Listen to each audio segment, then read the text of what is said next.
my mind is both my best friend and my worst enemy. Dr. Ellen Sachs is a professor at USC. She's earned a law degree from Yale, a master's from Oxford, and a PhD. She's written 5 books and countless articles. And she has schizophrenia. I was given a grave prognosis. I was expected to be unable to live independently, let alone to work, and that obviously hasn't turned out to be my life. Sachs says she's experienced hallucinations and delusions because of her mental illness. She says her psychotic episodes are like waking nightmares. So it's got all the bizarre images, the impossible things happening, and the utter terror.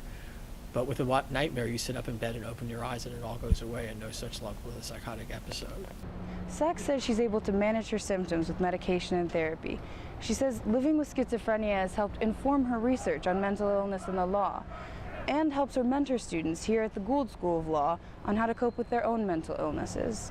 She's like pseudo law professor slash therapist, slash like mentor to me. Sam Brown is a third-year law student at SC. Last year, he was a Sachs Institute scholar. He worked with a professor on a paper about mental illness in higher education. I have a mental illness. That was one of the reasons that I got involved. It was a big reason why I wanted to come to USC Law, knowing she was here. Brown has bipolar 1 disorder.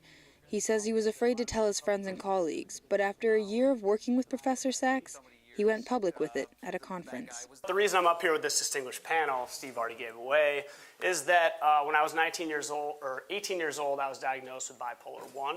Sachs says she hopes to help other students like Brown. There's evidence that coming to see mental health disorders as brain disorders doesn't reduce stigma, but putting a human face on mental illness does. The professor says part of the reason she's open about her schizophrenia is to show people who have mental illnesses they don't have to be ashamed. Faith Miller, ATVN.